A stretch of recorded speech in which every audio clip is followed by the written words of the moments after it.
နေ့သာသနာတော်နှစ်2550ပြည့်နှစ်လူတော်ဟာကောဇာတက္ကရာ1368ခုနှစ်တပေါင်းလပြည့်ကျော်3ရက်ရန်ကုန်တိုင်းသာကေတမြို့နယ်5ရပ်ကွက်သုမနဓမ္မဗိမာန်တော်ကြီးအတွင်း၌မလွန်ဆန်လူအသင်းတော်အဖွဲ့၏42ကြိမ်မြောက်မလွန်ဆန်လူကြီးဆက်ချဓမ္မသဘင်အစီအစဉ်တွင်ဓမ္မဒါနလူရှင်များဖြစ်ကြကုန်သောယေရှုရှင်အမိဖများဥထိတ်ထား၍ဥကျော်မြဒေါ်သိန်းကျော်ဦးမိသားစုဥအောင်သာဒေါ်မြစန်းမိသားစုတို့ကမတ္တိဆင်ကျင်းပ၍အနေနဲ့ရဲမှာကြောက်လာကြကုန်သောတရားနာပရိသတ်ဓမ္မဆွေတော်မျိုးတော်ပေါင်းတို့ပေါင်းစုညီညာဆင်ကျင်းပပူဇော်အပ်သောဓမ္မသဘင်ဝင်ဟောကြားအပ်သောမမေ့အပ်သူများအမြည်ရသောတရားတော်သိတ္တရိပါတရားနဲ့မမေ့အပ်သူများလို့ဒီလိုမှတ်ပါဒါကြောင့်မမေ့အပ်သူများအမြည်ပေးတဲ့ဒီတရားကိုမဟောကြားမီမနာကြားမီတရားတို့ရဲ့ပိုင်ရှင်ဖြစ်တော်မူသောဘုရားရှင်ကိုရောမြတ်ကြီးရဲ့ဂုဏ်တော်တရားတော်မြတ်ရဲ့ဂုဏ်တော်သံဃာတော်မြတ်တို့ရဲ့ဂုဏ်တော်များကိုအာယုံပြုပြီးတော့ရှိခိုးကြောပူဇော်ကြကြအောင်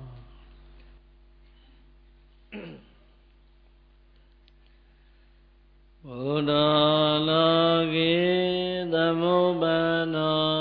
ဟိတာယသဗ္ဗပါဏိနံဓမ္မောလောကေသမုပ္ပန္နောဒုက္ခယသဗ္ဗပါဏိနံသံဃောလောကေသမုပ္ပန္နောပုညခေတ္တအနုတ္တရံဣတိနာသစ္စာဝစေနာဒုက္ခိတာဟွန္တုသာတောဘုဒ္ဓအရဟတသုသယံဘုဂိုင်ဒုနိုင်မမြင်ဂေါရမဖျားရှင်ကိုရောမြတ်ကြီးသည်သဗ္ဗပါဏိနံခသိမြတ်စွာတတဝါတို့ဤဟိတာယလောကီလောကုတ္တရာနှဖျားသောအစီအပွားအလို့ငါလောကီလူပြေနယလောကရအတွင်၌သမုပ္ပန္နော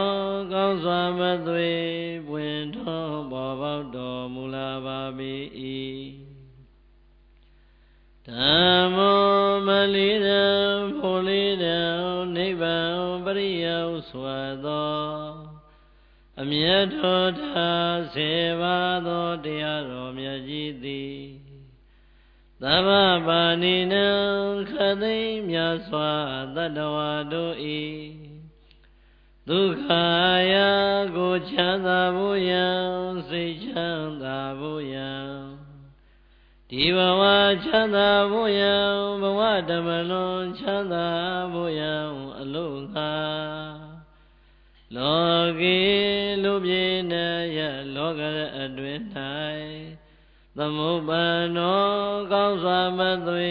ပွင့်ထွန်းပေါ်ပေါက်တော်မူလာပါ၏သံဃောမခရလိရောက်ဖလထံလိရောက်စွာသောရှေ့ရောက်သောအရိယာသံဃာတော်မြတ်နှင့်တကွယခုလည်းရှိထင်သောသံဃာတော်အရှင်မြတ်ပေါင်းတို့သည်သဗ္ဗပါဏိနံခသိမြတ်စွာတတ္တဝါတို့ဤအနုတ္တရံအတုမရှိမြတ်လားစွာသောဘုံညခေတံကောင်းမှုမျိုးတို့စိုက်ပြူကျဲချရာလျာမြေကောင်းကြီးသဖွယ်လောကီလူပြေနယလောကရအတွင်၌သမုပ္ပန္နောကောင်းစွာမသွေပွင့်ထွန်းပေါ်ပေါက်တော်မူလာပါ၏ဣတိနာသစ္စာဝစေနာဤသို့နှုတ်သံဖော်ထုတ်ပြန်၍ ဟုတ်မှန်စွာပြောဆိုရသောပဏာမသစ္စာစကားကြောင့်သာတဝတရားချစ်ခင်စိတ်ကောင်းဝင်ကြကုန်သောသင်္သူတော်စင်တရားနာပရိသတ်ပေါင်းတို့သည်ဒုက္ခိတာအန္တရေပြောက်ပြက်စီဝါတက်လျက်စိတ်ဆက်ရွှင်လန်းဝမ်းပန်းတသာချမ်းသာခြင်းရှိကြကုန်သည်ဟွန်တုဖြစ်ကြပါစေကုန်သတည်းနေဒုက္ခဇာကိုယ်ဆင်းရဲခြင်းစိတ်ဆင်းရဲခြင်းကိုယ်စိတ်နှပါတို့၏ဆင်းရဲခြင်းစွာသောဆင်းရဲခြင်းအပေါင်းတို့မှလည်းကင်းဝေးကြကုန်သည်ဟွန်တုဖြစ်ကြပါစေကုန်သတည်းနေဗယသာအတ္တနုဝါဒဝိပရဏုဝါဒဝိတန္တာဝိဒုက္ခတိဝိအစာရှိကုန်သောမကောင်းသောဘေးအပေါင်းတို့မှလည်းကင်းဝေးကြကုန်သည်ဟွန်တုဖြစ်ကြပါစေကုန်သတည်းနေသောကာသမညုမမိန်တကုရှိန်၍ဆိုရိမ်မနောကြောင့်ကြပူဆွေးငိုကြွေးခြင်းတို့မှလည်းကင်းဝေးကြကုန်သည်ဟွန်တုဖြစ်ကြပါစေကုန်သတည်းဟွန်တုယခုစွာသောသစ္စာစကားနှင့်ဘုလိုအပ်သောမေတ္တာတရှိန်ဝါတို့ကြောင့်အချိန်မကြာကိုယ်စီကိုယ်ငါဖြစ်တော်မူနိုင်ကြပါစေကုန်သတည်း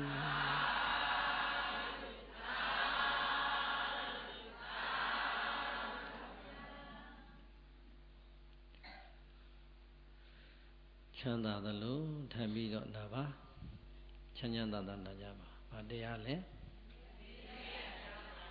မမေ့အပ်သူများတဲ့နော်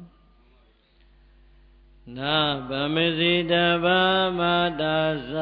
ပိတာသယရဏကရုဒေသံပိဇောပကာရယကာတပံပူဇနံတတာနာဗမေစီတဘာမတာသပိတာသယရဏကရုဒေသံပိဇောပကာရယကာတပံပူဇနံတတာမာတာဇာမြေမောတံဥမကာကျူသည်မွေသမီခင်ကျေးဇူးရှင်ကို၎င်းမိတာဇာမြေမောတံဥမကာကျူသည်ကျွေတဖာခင်ကျေးဇူးရှင်ကို၎င်းယရဏနိသဘုရားတရားသံဃာယရဏမြတ်သုံးပါးတို့ကို၎င်းကရုဇာတလုံးတပါဒဆုံးမပဲပြင်သွန်သင်ပြီးတဲ့ကျေးဇူးရှင်ဆရာမြတ်ကို၎င်းနာမမေစီတပါမိမိအပေါ်မှာကျေးဇူးကုန်အနန္တတင်လှသည်ဖြစ်သည့်အတွက်ကြောင့်ဘယ်သောအခါမှမမေ့အပ်မမေ့ထိုက်ပါကုန်ဒေသထိုမိဘနှစ်ပါးယရဏမြတ်သုံးပါးနှင့်ဆရာသမားတို့ကိုဘေဇောပကာရယမိမိအပေါ်မှာတင်ရှိနေတဲ့ကျေးဇူးကုန်တွေကိုအတုတပံပြန်လဲ၍ပေးဆက်ခြင်းငါတရာနိယောညစ်ပါဘေကမပြအထထသာလည်းယင်ပူဇနံပစ္စည်းနဲ့ပူဇော်ခြင်းဓမ္မနဲ့ပူဇော်ခြင်းလို့ဆိုတဲ့ပစ္စည်းဓမ္မနထာနနဲ့ပူဇော်ခြင်းမျိုးကို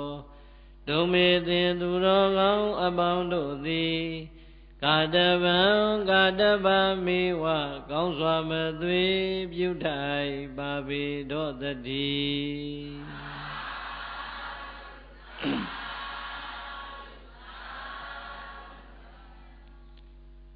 ဒေသံဟောဒီလောကကြီးအလေလူဖြစ်ခွင့်ရလာတဲ့လူသားအလုံးမှာ မိမိအပေါ်မှာပြုပေးလိုက်တဲ့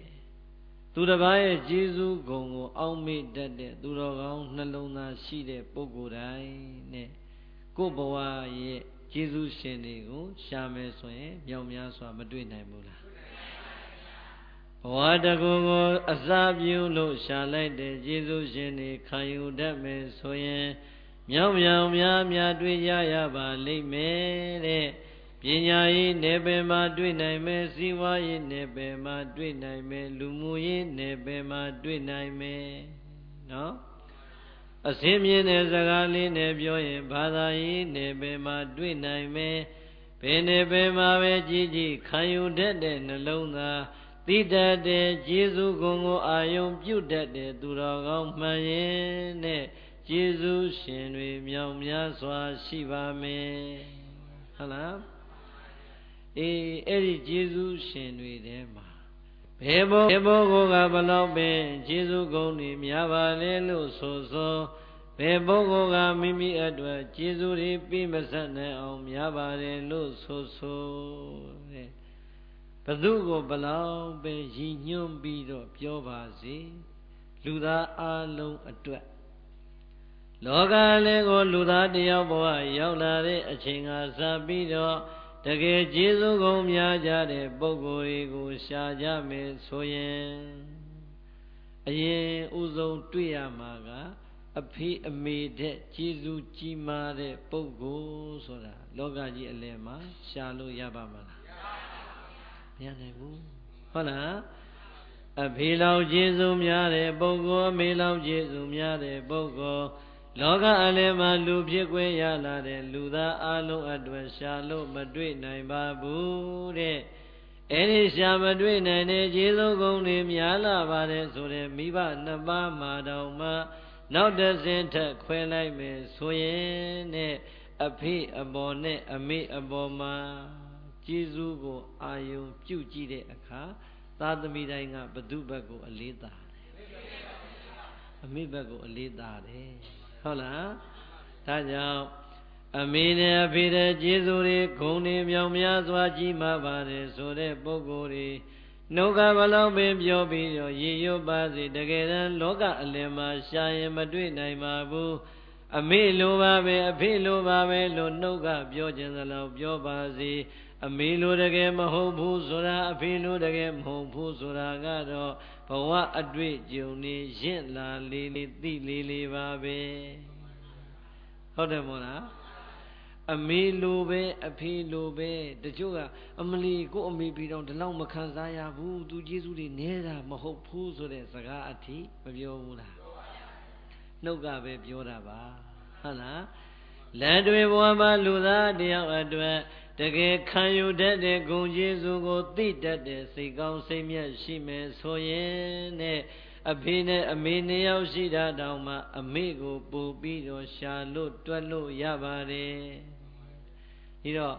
အမေတက်အဖေတက်ကျေးဇူးကိုများပါတယ်ဆိုတဲ့ပုဂ္ဂိုလ်ဒီလောကကြီးမှာရှာလို့ရှိနိုင်ပါမလားမရှိနိုင်ဘူးဆိုတာရောပြိဿရေတော်တော်များများမသိဘူးလားသိတယ်အဲ့ဒီအသိကပြိဿရေတကယ်ရင်ထဲကခံယူထားတဲ့အသိမျိုးဖြစ်ဖို့လိုတယ်နှုတ်ထဲကလူပြောလူကြားကောင်းအောင်သိတဲ့အသိဖြစ်ဖို့မဟုတ်ဘူးဟုတ်လားဘာဖြစ်လို့လဲဆိုတော့ဦးဇင်းတို့ဆိုတာကသာသနာဝန်ထမ်းနေသာသနာဝန်ထမ်းရှင်ရဟန်းတော်တွေရဲ့ဘဝဟာကြည်လိုက်ရင်ငယ်ပြူယဟန္တာမှန်ပြိဿရေရှင်နှစ်9နှစ်10နှစ်17နှစ်12နှစ်ထက်ကြီးပြီးတော့သာသနာပေါင်းရောက်လာတဲ့ကိုတော့သိမရှိပါဘူးဟုတ်လားရှင်နေသားအရွယ်9နှစ်သားအရွယ်10နှစ်သား17နှစ်သား12နှစ်သားအရွယ်လေးကစပြီးတော့မှဟောဒီသာသနာပေါင်းဝင်ရောက်လာတဲ့ကိုတော်တွေဖြစ်လာတဲ့အတွက်ကြောင့်နဲ့အမေမေတ္တာတွေမြောင်များစွာဝေကွာခဲ့ပါတယ်အဖေအေးတွေမြောင်များစွာဝေကွာခဲ့ပါတယ်ဆရာသမားရဲ့လမ်းညွှန်မှုပြသမှုအနှံမှုကိုပဲခံယူပြီးတော့ဟေ့ဒီမျိုးကဒီစာသင်တိုင်းကောင်းတယ်မင်းရောက်အောင်သွားဆိုရင်လေမန္တလေးတိုင်းသားတယောက်ကအေရဝတီတိုင်းကမြို့တစ်မြို့မှာသွားပြီးတော့ပညာသင်ရတဲ့ယဟန်တွေရောမြောင်များစွာမရှိဘူးလားရှိပါရဲ့ရှိတယ်ဒီလိုပဲ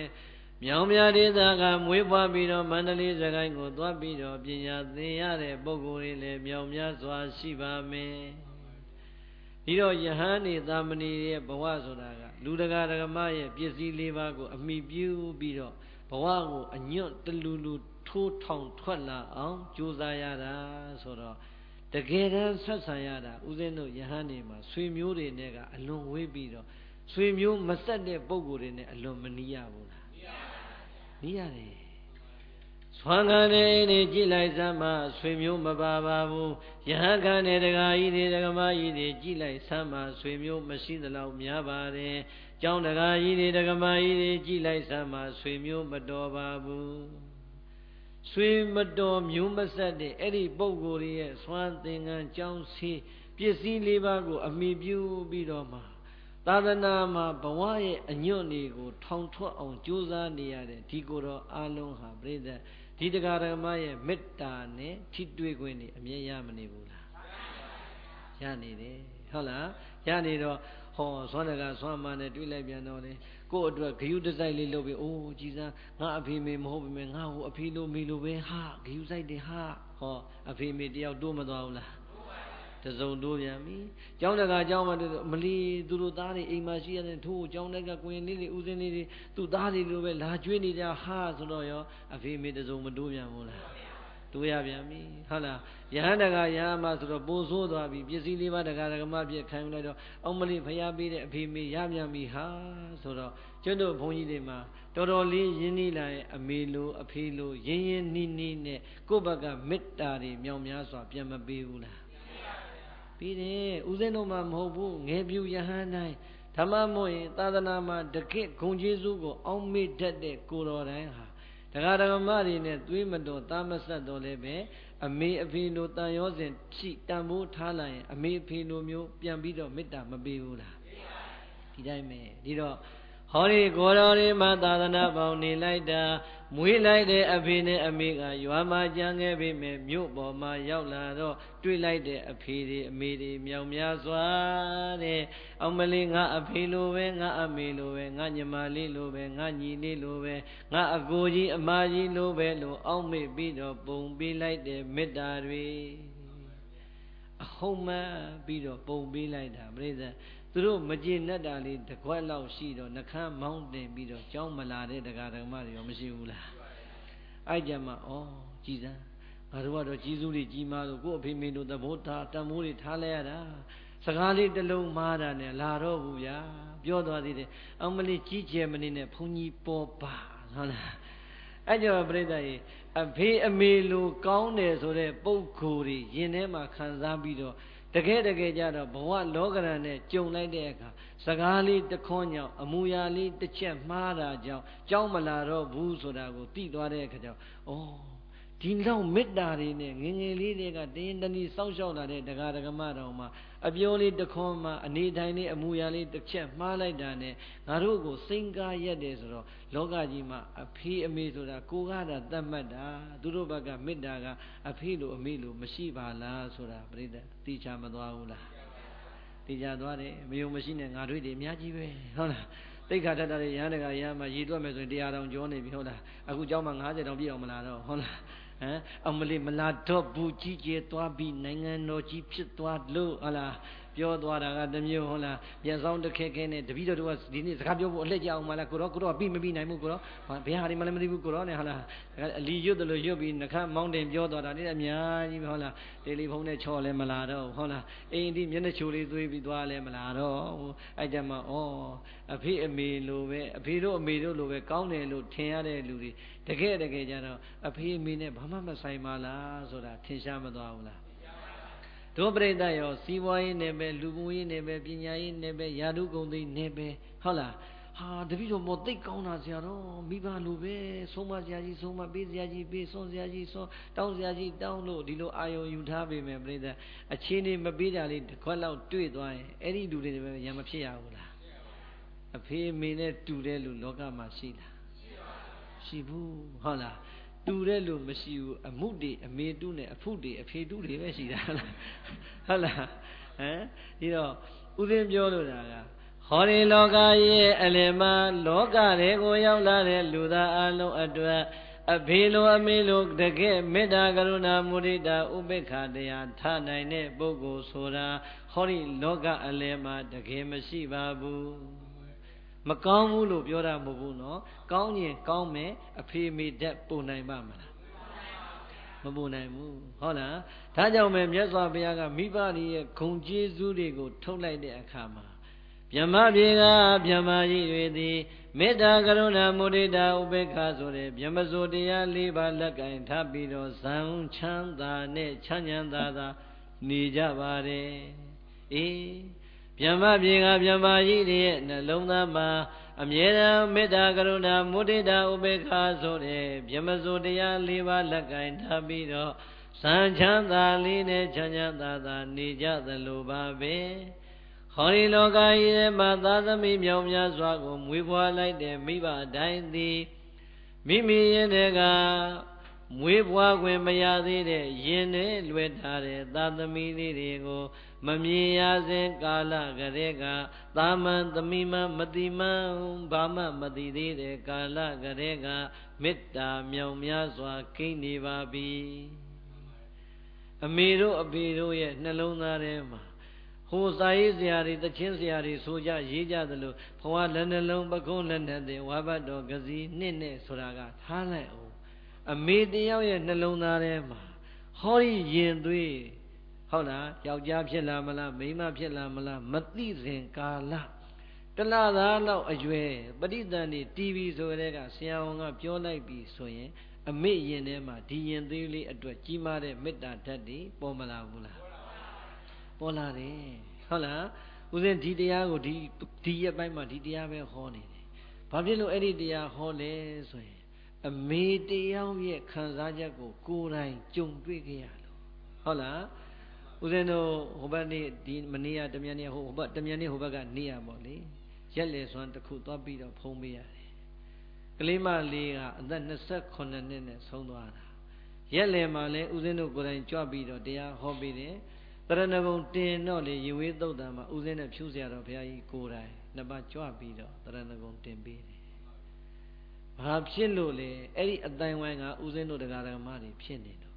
ဟုတ်လားသို့တော့ဒီကလေးမလေးနဲ့ဦးဇင်းနဲ့အသက်ရှင်တော့ကမသိဘူး။အဲ့တော့အသက်28နှစ်လေးနဲ့သေဆုံးသွားတယ်ဆိုတော့စိတ်ဝင်စားတယ်ဟဲ့ဘာဖြစ်လို့ဒီလောက်လေးနဲ့သေသွားရဘာယောဂလဲဆိုတော့ပြိဿကြီးမြန်ပြောရရင်တော့ဆရာတော်ဘုရားတဲ့ကိုယ်အစိတ်တင်ပြီးတော့အစိတ်တက်ပြီးတော့ကိုယ်လေးလသားမှာตาရောဟိုရင်သွေးရောအမေရောဆုံးသွားတာပါဟုတ်လား28နှစ်နော်ဒီကလေးမရခင်တုန်းကကိုယ်6လလောက်ယူပြီးတော့တစ်ခါပြတ်ကြဘူးလို့ဆရာဝန်ကပြောထားတယ်နေ့မှာယောဂရှိတယ်နေ့ယောဂကိုယ်ယူလို့လုံးဝမရဘူးသမီးဒီတော့ဒီဘဝမှာတော့သမီးကိုယ်ယူဖို့ကလေးမိဖွားဖို့အတွက်မစင်စားပါနဲ့ဆရာဝန်ကတစ်ခါတည်းမှားတာသို့တော်ပြိဿကြီးငယ်လဲငယ်သေးတာလဲပါလူကျင်တာလဲဖြစ်ရင်ဖြစ်မှာပေါ့လေကောင်မလေးနဲ့ကောင်လေး28နှစ်ဆိုတော့ငယ်သေးတာပေါ့ဟုတ်လားကိုယ်လူကျင်လို့ယူလိုက်တယ်ထင်ပါတယ်အဲ့ဒါတလမပြည့်ခင်ကိုယ်တီဗီဆိုတဲ့အချိန်တွေကဆရာဝန်ကြီးကသိတယ်ဟဲ့သမီးနင်ကိုယ်ယူလို့မရဘူးဆရာပြောထားတယ်အဲ့တော့ဒီကိုယ်ကိုနင်ယူမလား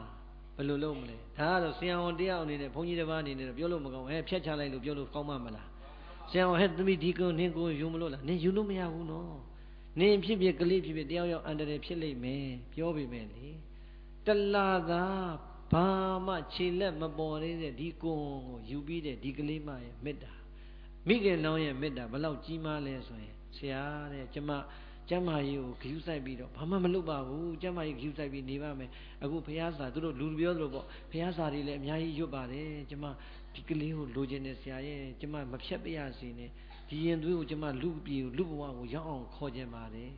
ဟောဘယ်လို့မှပြောလို့မရ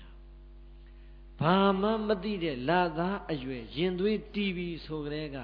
အမေတယောက်ရဲ့တကယ်မိခင်ကောင်းတယောက်ရဲ့နှလုံးသားထဲမှာဒီရင်သွေးပေါ်မှာကြီးမားတဲ့မေတ္တာတရားတွေစတင်ပြီးတော့မကင်းခဲ့ဘူးလားကင်းခဲ့တယ်ဟုတ်လားဆရာကသူကမေတ္တာရက်ခံလိုက်တယ်ကျမဘုရားစာတွေလည်းများများရွတ်ပါမယ်ကုသိုလ်ကောင်းမှုတွေပြုပြီးတော့ကလေးရောကျမရောကျမ်းမာမာနဲ့မွေးဖွားလို့ရအောင်ဆုတောင်းပါမယ်ဆရာရဲ့ကျမဒီကွန်တော့ယူခြင်းတယ်ဆိုတော့ကဲကာယကံရှင်ကိုယ်တိုင်ကယူခြင်းတယ်ဆိုမှတော့ဆရာဝန်ဆေးပညာရှင်တယောက်ကဖြတ်ချလိုက်ပါလို့ပြောပါမလား မပြောဘူးဒီကိုယ်ယူရင်သူ့အတွက်အသက်အန္တရာယ်ရှိတယ်ဆိုတာရောမသိဘူးလားရှိတယ်သို့တော်လည်းပြိဿရဲ့မိမိရဲ့အသက်အန္တရာယ်ရှိတယ်ဆိုတာသိပင်သိညာတော်လည်းပဲ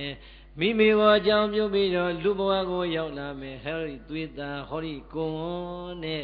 မိခင်ကောင်းတယောက်ရဲ့မေတ္တာဓာတ်တွေကိန်းနေတဲ့ဒီမိန်းကလေးနှလုံးသားမှာဖြတ်ချဖို့အစီအစဉ်မရှိဘူးဟုတ်လား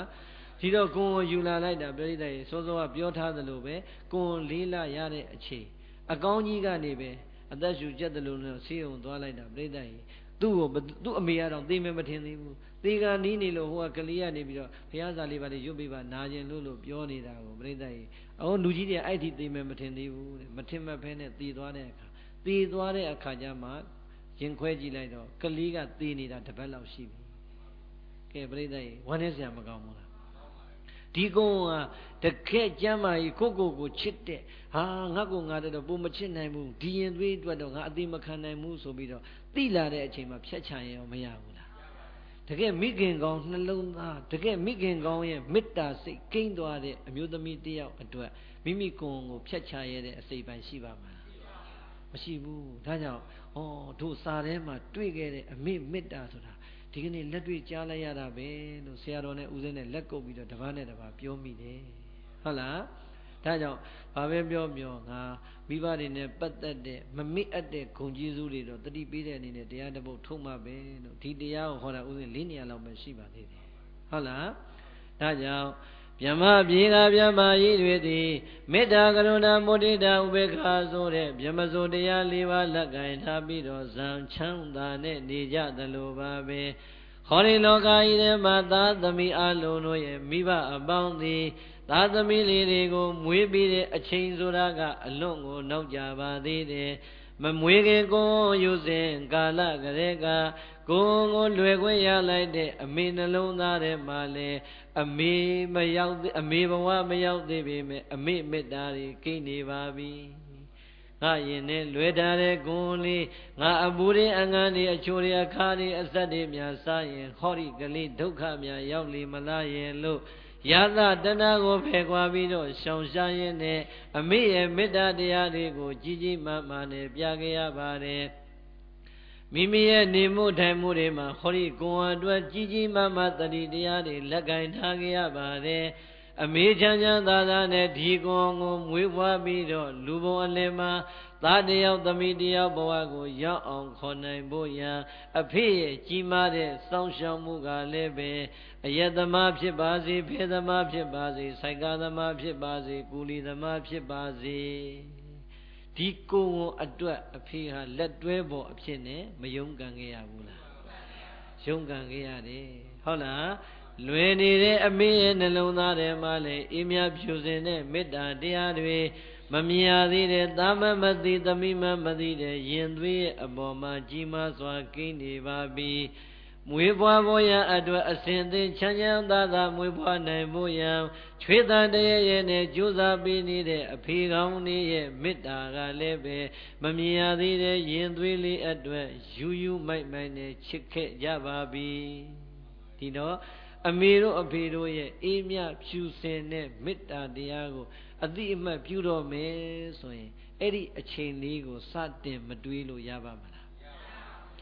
ကိုလာတိုင်းတိုင်းဟောဒီရင်လွယ်ကိုလွယ်ခဲ့ပြီးတော့ဆေးရုံမှာပဲဖြစ်ဖြစ်အရက်ထဲမှာပဲဖြစ်ဖြစ်ဒီရင်သွေးအတန်ပေးပြီးတော့လောကအလေကိုမမွေးနိုင်သေးသမျှကာလပတ်လုံးဟောဒီအမေဒီရင်သွေးကြောင့်အချိန်မရွေးသေးဆုံးနိုင်ပါတယ်ကိုယ့်အသက်ကြီးကိုအရင်မပေးထားရဘူးလားပေးထားရတယ်ဒီတော့အသက်နဲ့လဲပြီးတော့ချစ်ပေးနိုင်တယ်ဆိုတာအမေလိုပုံကိုမျိုးလောကကြီးထဲမှာတူတဲ့လူရှာလို့ရပါမလားမရဘူးဟုတ်လားအမေတို့ရဲ့အဲ့ဒီလောက်ကြီးမားတဲ့မေတ္တာတရားတွေကိုသိတတ်တဲ့သားကောင်းယရဏသမီးလိမ္မာရီမြောင်များစွာရှိလို့အတိအမှန်ပြုနေကြပေမဲ့အတိအမှန်မပြုတဲ့သားမိုက်သမီးမိုက်တွေလည်းမြောင်များစွာရှိနေတတ်ပါတယ်မရှိနိုင်ဘူးလားအဲ့ဒါဘယ်ကစလာတာလဲဆိုရင်ကျေးဇူးဂုဏ်ကိုမအောင်မေ့တတ်အတိအမှတ်မပြုတတ်တဲ့ဘဝကစလာတာဟုတ်လားကဲအမေတယောက်နဲ့သမီးတယောက်မွေးလိုက်ပြီအမေတယောက်နဲ့သားတယောက်မွေးလိုက်ပြီ တပြေးနဲ့သားက20 30ဟောအရွယ်ရောက်လာပြီဆိုတော့အမေနဲ့အဖေနဲ့ဓာတ်တူရင်မောင်သွားအရွယ်တင်နဲ့အဖေအမေနဲ့ဓာတ်တူသွားရင်ညီကိုမောင်နှမလို့တော့မထင်ရဘူးလားထင်ရတော့ပခုံးချင်းရှင်လို့မရလာဘူးလားတခါမှအမေတို့အဖေတို့ကအသိဉာဏ်တွေနှုံနေတယ်ဘဝတွေဆင်းရဲတယ်သားသမီးတွေကအသိဉာဏ်ပညာတွေကျွေးလာတယ်ခေပညာတတ်ကြီးတွေလို့လက်မထောင်လာတယ်ဘဝအတွက်ယုံကန်းလိုက်တော့မြန်ကြီးဝါလာတယ်အဲ့ဒီအခါကျတော့အဖေနဲ့အမေနဲ့ကကိုလိုပဲသူလိုပဲဆိုတဲ့ဓာတ်လူစိတ်ထားတွေတောင်မှမဝင်နိုင်ဘူးလားဝင်နိုင်တယ်ဒီတော့အဲ့ဓာတွေကဘာဖြစ်လာလဲဆိုအဖေအမေနဲ့လက်ပွန်းတတိနေခွင့်ရလာတော့ကျေးဇူးဂုဏ်ကိုအောင်းမိမဲ့အစားဘာလဲကွာသူတို့လက်ထက်ကဘာဖြစ်ခဲ့တာမှတ်လို့ငါတို့လက်ထက်ကျမှဒါတွေဖြစ်အောင်ကြိုးစားခဲ့ရတာဆိုတဲ့မိုက်ရိုင်းတဲ့အတွေးတွေဝင်သွားတဲ့အခါကျတော့မမေ့အပ်တဲ့ဂုဏ်ကျေးဇူးအနန္တရှိတဲ့မိဘနှစ်ပါးရဲ့ဂုဏ်တွေဆိုတာအဲ့ဒီသားသမီးတွေဖော်နိုင်ပါဦးမလားမဖော်နိုင်တော့ဘူးဒါကြောင့်မမေ့အပ်တဲ့ဂုဏ်ကျေးဇူးပိုင်ရှင်မိဘနှစ်ပါးရဲ့ဂုဏ်တွေကိုဒုပရိသတ်ဖော်တဲ့နေရာမှာပဋိသန္ဓေကစပြီးတော့ဖော်ဖို့မလိုအပ်ဘူးလားမမွေခင်တည်းကမေတ္တာတရားတွေကြည်မာခဲ့တဲ့အဖေနဲ့အမေဟောဒီကိုသမမသိသမီးမသိချစ်လိုက်ရတဲ့အဖေနဲ့အမေမွေနိုင်အောင်ကြိုးစားပြီးတော့မွေခဲ့တယ်မွေပြီးလာပြန်တော့ရောပြိဿရေပြစ်ထားသလားဒီသားလေးဒီသမီးလေးအတွက်ပြိဿအမေရှင်တွေကနှုတ်ချိုတွေတောက်ဆုတ်နိုင်ဖို့အမေမကြိုးစားရဘူးလားကြိုးစားရတယ်ဟောဒီရေွယ်ထဲမှာနှုတ်ချိုတွေတောက်စစ်နေတဲ့သားလေးသမီးလေးဘာမှမပြောတတ်သေးတဲ့အချိန်ရင်ွယ်ထဲမှာခြေကံလက်ကန်နဲ့အမေနှုတ်ကိုအာရပါရဆုပ်ကင်ပြီးတော့စို့နေတဲ့အချိန်ဒီသားလေးနှုတ်အာရပါရစို့ဖို့ရန်အတွက်အမေနှုတ်ထွက်ဖို့ရန်ကိုမကြိုးစားခဲ့ရဘူးကြိုးစားခဲ့ရတယ်ဟောဒီသားလေးလောကအလယ်ဟောဒီသမီးလေးလောကအလယ်ရောက်လာတဲ့အတွက်ကြောင့်အမတ်တမတ်နေလိုက်မိတယ်အမတ်တမတ်စားလိုက်မိတယ်အဆက်မစားရမယ့်အချင်းအဆက်တွေအပူတွေစားမိတယ်ဝမ်းပြော့စားမစားရမယ့်အချင်းဝမ်းပြော့စားတွေစားမိတယ်အမေနိုကိုတောက်ဆိုပြီးတော့ဘဝကြိုးစားလို့ရုန်းကန်နေရတဲ့ဟောဒီရင်ဝင်တွေကသာ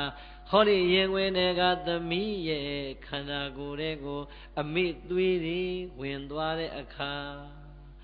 အမေဘိုက်နာတဲ့အစာတွေစားတော့နှုတ်ဆို့တဲ့ကလေးရောမနာဘူးလားအမေအပူစက်တွေစားတော့နှုတ်ဆို့နေတဲ့ကလေးရောမခံစားရဘူးလားခံစားရတဲ့အချိန်ကြတော့ရောပြိတ္တကြီးမှားသွားတဲ့ကိုယ်အမှားအတွက်စုတ်တက်နဲ့ရင်ဝင်ထဲမှာဟိုကန်ဒီကန်ငိုနေတဲ့ဒီရင်သွေးကိုကြည့်ပြီးတော့အမေရင်မမောခဲ့ရဘူးလားမောခဲ့ရတယ်ပြိတ္တကြီးဟဲငါအဲ့ဒါစားမိလို့ငါသားလေးဘိုင်းနာသွားတာလားအမလီငါသားလေးငါသမီးလေးအမေသာခံလိုက်ခြင်းနဲ့ဟဲဆိုတော့ဘာမှမပြောတတ်တဲ့ဒီသားလေးကိုမပြောတတ်တာကိုပူစရာဖြစ်ပြီးတော့အမေမှရောက်ရက်ခတ်မနေဘူးလား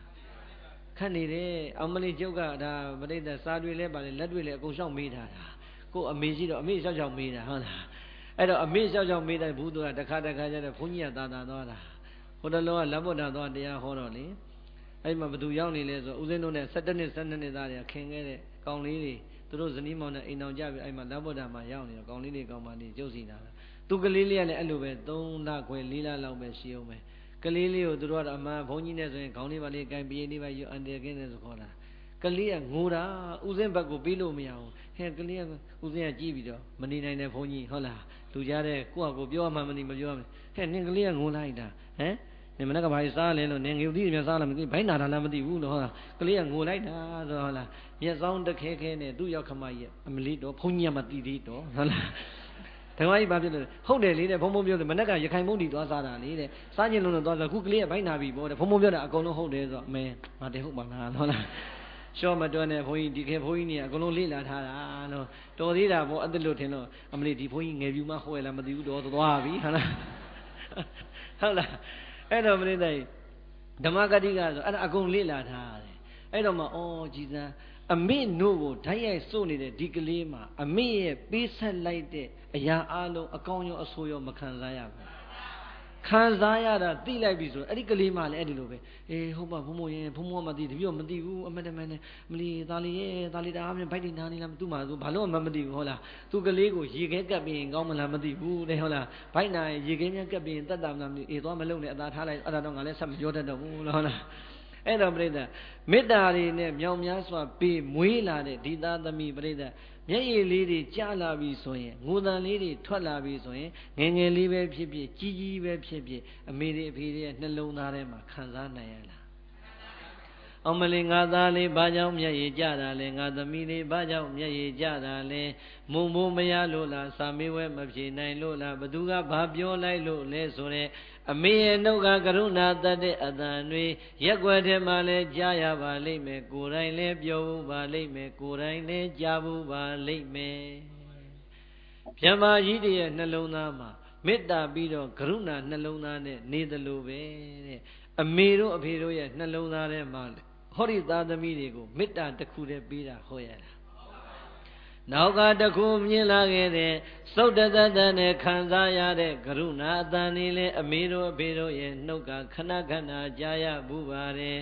ဒါကြောင့်မြမပြေကမြမကြီးတွေသည်မေတ္တာတရားကရုဏာတရားတွေနဲ့ချမ်းချမ်းသာသာနေကြထိုင်ကြသလိုပါပဲ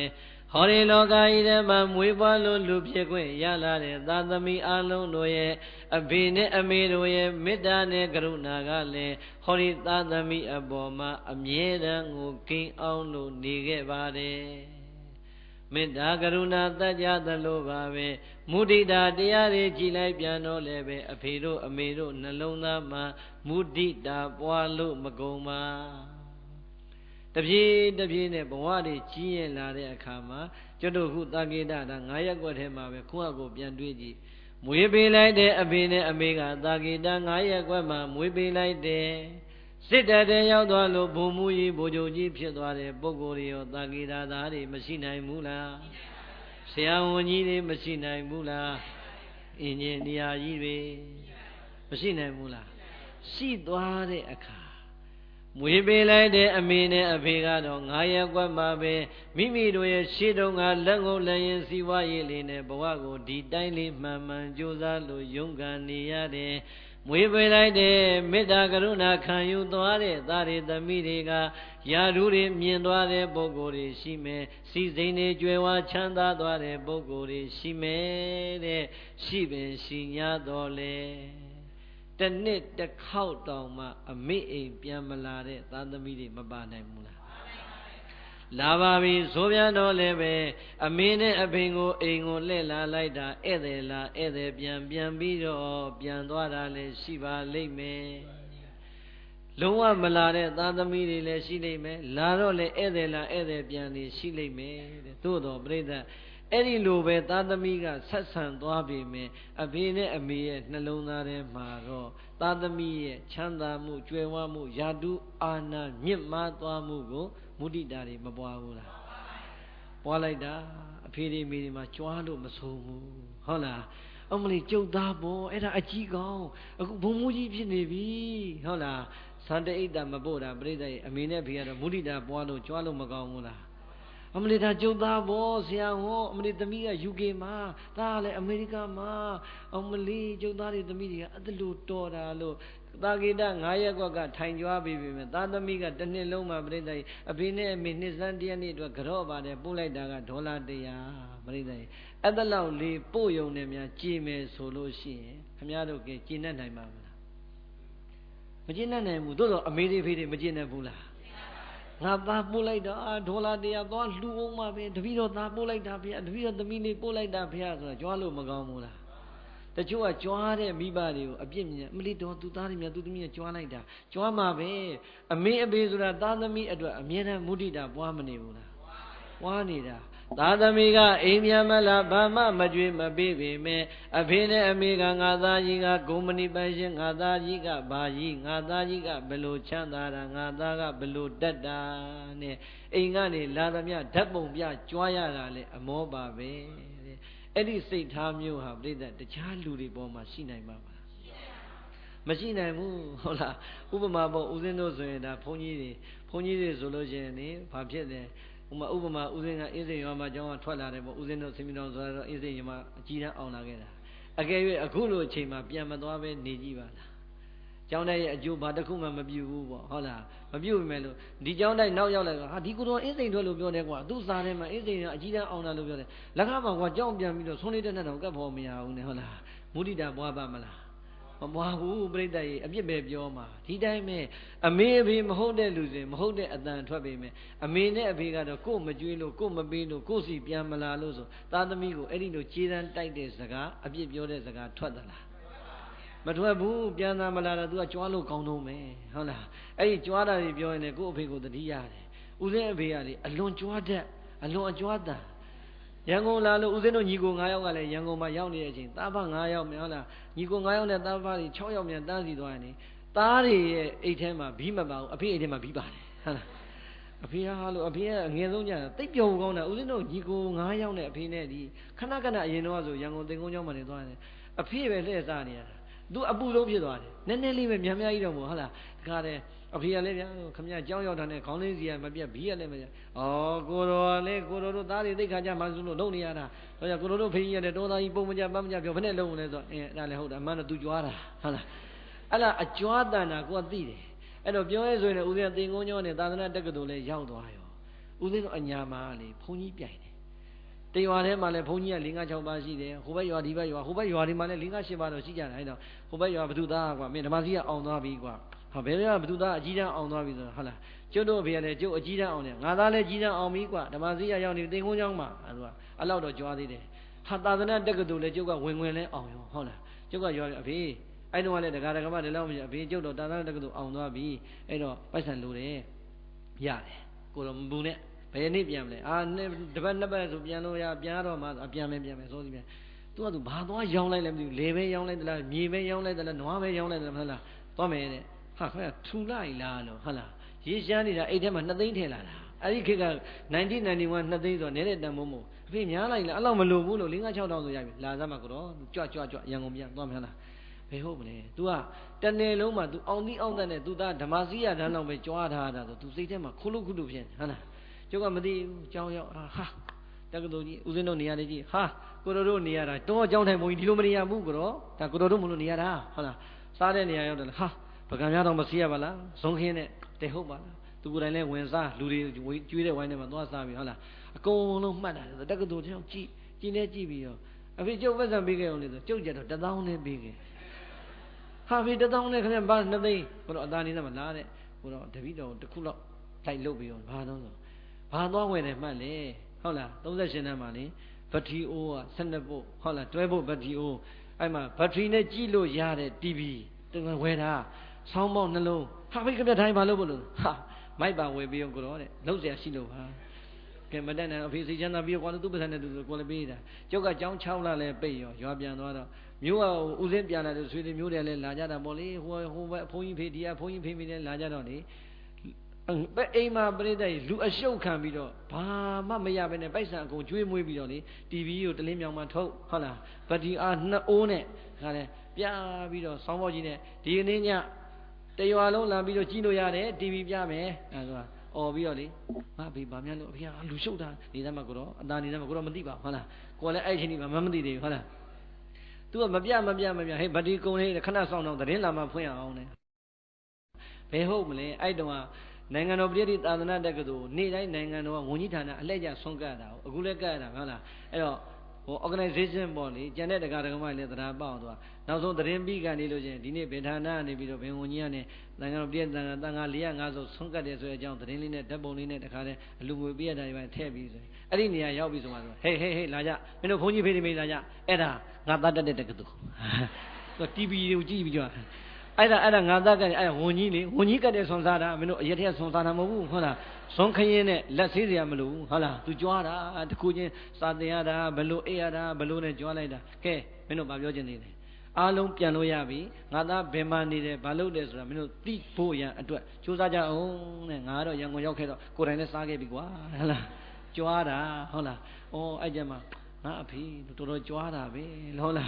အဲ့တော့ပြန်ကန်ပြီးတော့သူကပြောတယ်ကိုတော့မြန်မာမလှတော့ဘူးတဲ့တောမှာဆိုရင်တော့တပည့်တော်ရှယ်ပဲရှိတယ်ကိုတော့တပည့်တော်စွန့်ခဲ့ပါအောင်ဆိုတော့ဟာအဖေနေမောင်သိမဟောင်းသေးဘူးဟောင်းမှစွန့်မယ်ဟုတ်လားသူကသာကြွားတာသားလို့တဲ့ဘုန်းကြီးကမျက်မှန်တော့အစ်စ်မစွန့်ဘူးအဟောင်းညမှာစွန့်တာဟုတ်လားဒါပေမဲ့ကြွားနေပြီဘူးလားကြွားတာပဲ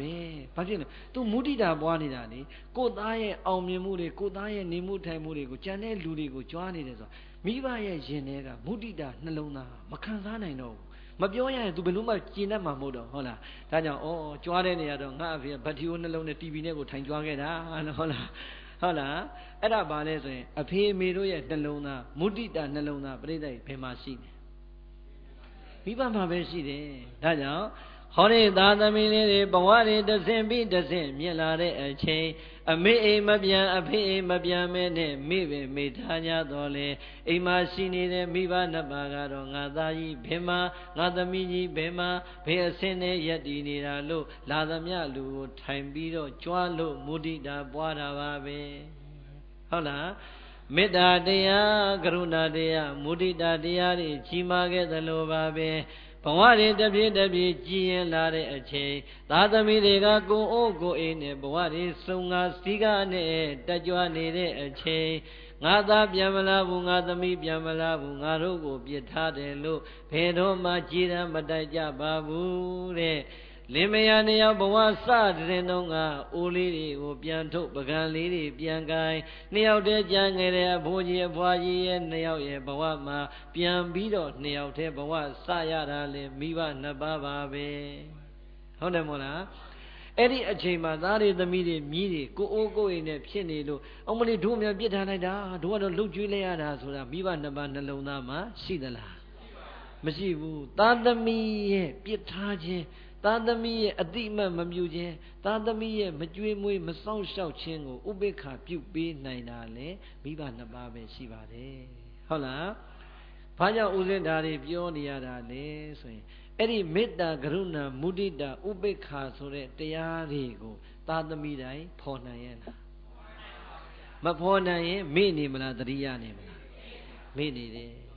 နာပမေစီတဗ္ဗမိဘနှစ်ပါးရဲ့ဂုဏ်ကျေးဇူးတွေကိုအောက်မေ့ကြတဲ့နေရာမှာမွေးဖွားတဲ့အချိန်နောက်ပိုင်းအသာထားလိုက်ပါအောင်မမွေးခင်ကာလအသက်နဲ့ရင်းပြီးတော့အမေကွန်လွယ်ခဲ့ရတဲ့အချိန်ကာလတွေအမေဟောဒီကွန်ချမ်းချမ်းသာသာလွယ်နိုင်ဖို့ရန်အတွက်အနာကအားပေးလို့စောင့်ရှောက်ခဲ့ရတဲ့အဖေရဲ့မေတ္တာတရားတွေကရုဏာတရားတွေတဲ့ပြန်လည်လို့အောင်မေ့ကြမယ်ဆိုရင်မမေ့အပ်တဲ့ဂုဏ်ကျေးဇူးအနန္တရှိတဲ့မိဘနှစ်ပါးပေါ်မှာမမေ့တတ်တဲ့သားကောင်းယရနာသမီးလိမ္မာဖြစ်ကြပါလိမ့်မယ်ဟုတ်လားဒါကြောင့်မမေ့အပ်တဲ့မိဘနှစ်ပါးရဲ့ဂုဏ်ကျေးဇူးကိုအာယုံပြုရင်အခုလောက်လေးဖော်လိုက်ရင်တော့အများကြီးပေါ်မသွားဘူးလားပေါ်သွားပြီတဲ့ဒါကြောင့်အဖေတော်မေတော်ရဲ့မေတ္တာကရုဏာမုဒိတာဥပေက္ခအေးအောက်မှာဘဝကိုအသက်ရှင်ခွင့်ကြီးပြင်းခွင့်ရလာတဲ့ခေါ်ဒီလူသားတွေအမျိုးသားပဲဖြစ်ဖြစ်အမျိုးသမီးပဲဖြစ်ဖြစ်အသက်9နှစ်အရွယ်ရောက်လာပြီဆိုတဲ့အခါကျောင်းနေအရွယ်လေးဘဝရမလာဘူးလားကျောင်းနေအရွယ်လေးဘဝရလာပြန်တော့ကြည်လိုက်ပါအောင်အိမ်ကအဖေနဲ့အမေကလူကျင်တာလေးဝယ်ပေးလို့ဝတ်ချင်တာလေးဆင်ပေးတယ်ကြွေးကျင်တာလေးတွေလက်ထဲရအောင်ထည့်ပေးပြီးတော့ကြွေးလိုက်ပေမဲ့ဟောဒီသားသမီးလေးတွေကိုကြတော့ကိုယ်တိုင်ပညာသင်ပေးနိုင်တဲ့အချိန်လေးရနိုင်ရဲ့လား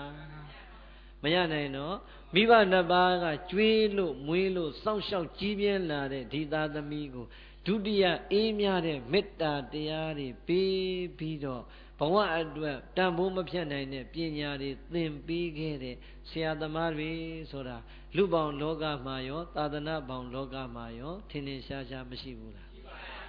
ရှိတယ်ဒါဆိုရင်ပြိဿရဲ့အဲ့ဒါရှိတယ်လို့သေချာသိပြီဆိုရင်မှန်မှန်လေးဝန်ခံလို့မှန်မှန်လေးရွယ်ရွယ်ကြီးဖြေလိုက်ကြဇတ်မှာမိမိရဲ့ဘောမမူလာတဲ့အလေရအထက်တန်းဘဝတုန်းကအစစ်မမြင်သေးတဲ့ပညာရည်တွေကိုတင့်နဲ့တဲတဲနဲ့သင်ပေးခဲ့တဲ့ဆရာသမားတွေရဲ့အပေါ်ယဟန်တော်တွေဆိုရင်လည်းပဲကိုယ်ဘဝဟိုကာယိခခွေအစသရာသင်ညိုအစကနေသင်ပေးခဲ့တဲ့ဆရာသမားတွေရဲ့အပေါ်မှာဘလောင်များကျေးဇူးဂုဏ်တွေအောက်မေ့ပြီးတော့ပြန်လေလို့ကြော့ပြီးပါပြီလေစဉ်းစားဖို့မကောင်းဘူးလားမိဘနှစ်ပါးကိုကမှနည်းနည်းလေးမမိတဲ့ပုံကိုယ်တွေရှာရင်ကြံသေးတယ်ဆရာသမားကြတော့တော်တော်များများမိမထားဘူးလား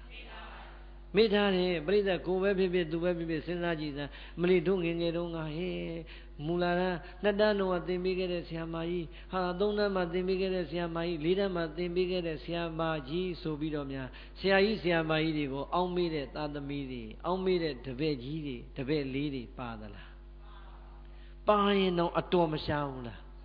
အတော်ရှားတယ်ပြိဿကြီးတော်တော်ရှားလာတဲ့အဲ့ဒီဆရာသမားရဲ့ဂုဏ်ကျေးဇူးကိုအောက်မေ့ဆင်ခြင်မှုဟာတော်တော်ကြီးလဲကြောက်စရာကောင်းလာတယ်ဦးဇင်းတို့ယဟန်ဘဝတွေမှာလဲတော်တော်များများယဟန်နေဟာဟုတ်လားကိုယ့်ကိုပညာသင်ပေးလိုက်တဲ့ကျေးဇူးရှင်ဆရာသမားတွေတက်ကိုယ့်ကိုစัพပြာလေးစားသင်္ကန်းလေးစားပစ္စည်းလေးပါးနဲ့ထောက်ပံ့ပေးတဲ့ဆရာသမားလောက်ကိုပဲဆရာသမားလို့အတိမတ်ပြုလာတာများတယ်ပုဂ္ဂိုလ်တိုင်းတော့လည်းမဟုတ်ဘူးပေါ့လေဟုတ်လားပြိဿရဲ့အဲ့ဒါဝမ်းနည်းစရာအကြောင်းတစ်ခုပဲဟုတ်လားအခုကိကဆရာသမားကိုကြော့တယ်ဆရာမှားနေတာမမေ့ရတဲ့ဂုဏ်ကျေးဇူးတွေမြောင်များစွာရှိရတဲ့ပုဂ္ဂိုလ်တွေထဲမှာ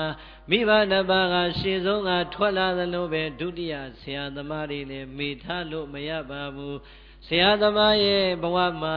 စာဝန်နေအရာဝန်ထမ်းဘဝနဲ့ကျောင်းဆရာဆရာမဘဝနဲ့လုပ်ငန်းကိုလုပ်ကံရတော့လေမေတ္တာနှလုံးသားမရှိဘူးဆိုရင်ဘယ်တော့မှလုပ်လို့မရနိုင်ပါဘူးရပါမလားဒီတော့ဘဝအရာကြိုးစားရုန်းကန်ရတဲ့ဆိုတော်လည်းပဲဆရာဆရာမရဲ့နှလုံးသားထဲမှာဖြူစင်မြင့်မြတ်တဲ့မေတ္တာဓာတ်တွေမကင်းရင်တဲ့ဒီသားသမီးတွေဒီကျောင်းသူကျောင်းသားတွေရဲ့ဘဝမှာတကယ်အဆင့်မြင့်ပညာရည်တွေတက်ပါမလားမတက်ဘူးဒါကြောင့်ဆရာသမားတွေကိုရောမေ့လို့ရပါမလားဦးဇင်းကောင်းစဉ်နာမည်ကဗါတဲ့လေမမေ့အပ်သူများဒါကြောင့်ဒီနေ့မမေ့အပ်တဲ့ပုံကိုယ်တွေရဲ့ခုံလေးတွေကိုပဲတတိယအောင်နည်းနည်းဖော်သွားမှာဟုတ်လားလောကီနယ်ပယ်ကဆရာသမားတွေကိုမမေ့အပ်သလိုပဲလောကုတ္တရာနယ်ပယ်ကဆရာသမားတွေကိုကြည်လိုက်ပြန်တော့ရောပြိဿရေမေ့အပ်ပါသလား